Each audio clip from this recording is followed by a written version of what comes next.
Publishing has definitely been much improved by digital technology, no doubt about it. And I think we've been through two significant waves in that change. The first is obviously where I started in print to websites. And then now we've gone through this thing that I don't think some people realise. Obviously lots of people do, that websites are kind of almost been made redundant by social.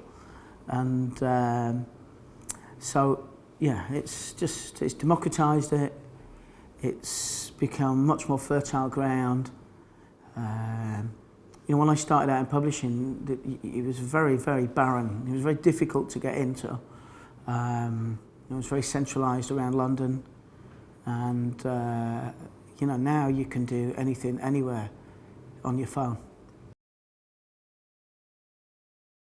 Content creation, publishing are reliant upon having great people involved.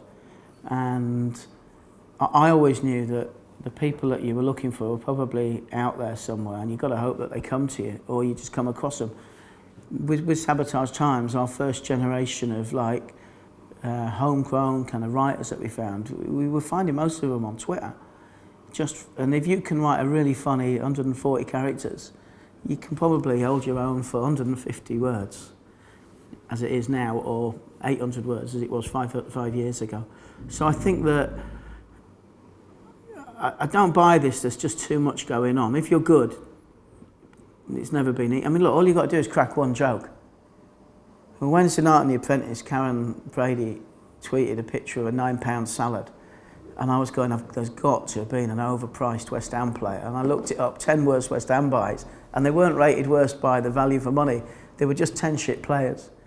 And sure enough, next day, 5,000 retweets, 9,000 favourites, same tweet underneath, a bloke had put, "You paid 18 million for Andy Carroll."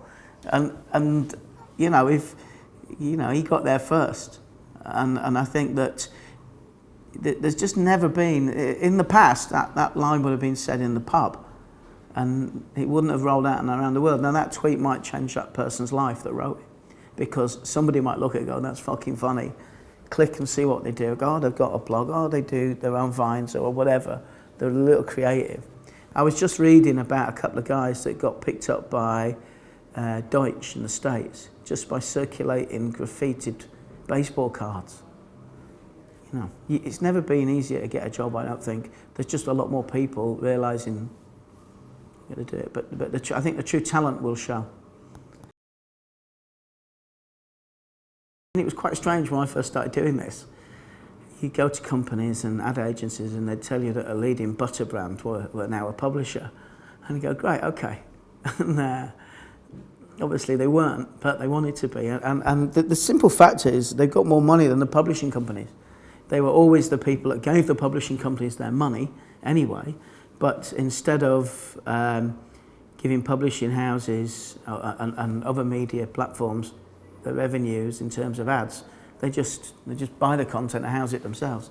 So yeah, one of the things that I like is, I've been sort of doing content creation for all sorts of different brands for about 5 years now, and we've only had one client that really wanted advertorials, and that was only halfway through the project. The client told the agency, "Oh, no, it needs to be about our stuff."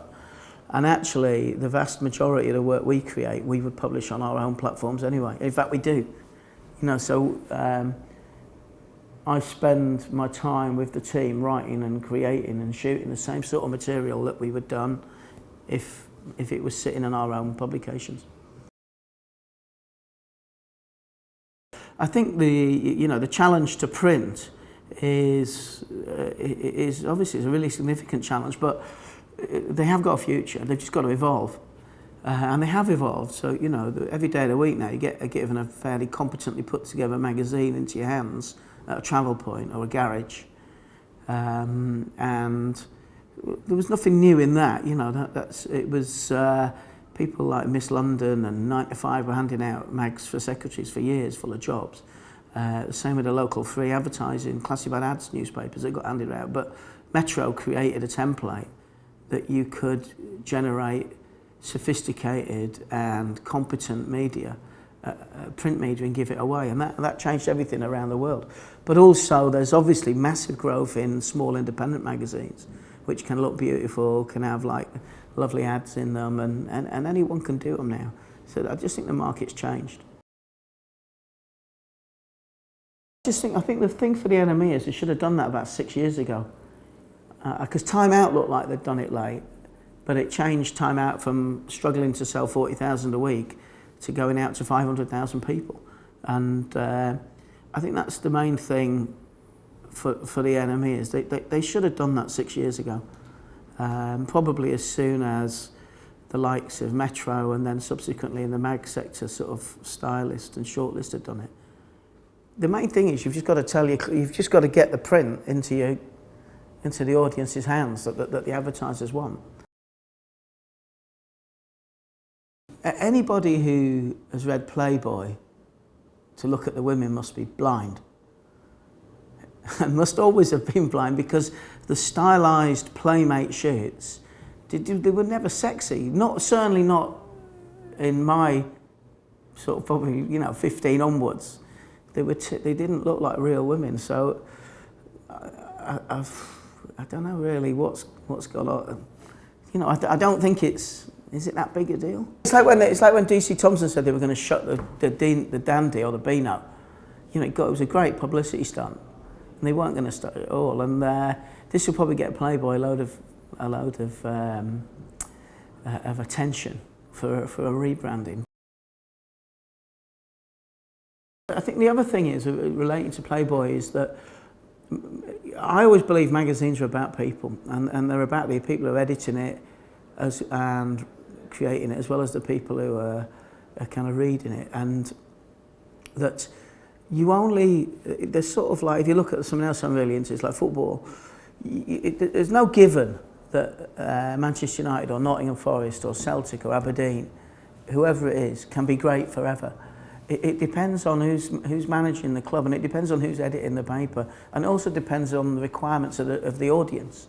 And it's, they're living, breathing things. And it doesn't matter whether it's a digital magazine or whether it's a solo blogger or whether it's what somebody just lives on social, or whether it's a print mag that, whilst there's a really strong relationship between the audience and the creators, that'll work. But presumably the requirements of the Playboy audience have changed, and probably the requirements, more pertinently to this, of the Playboy advertisers have changed. It lasted, 60 years? 60 years. It started in the early 60s. So that's a long time.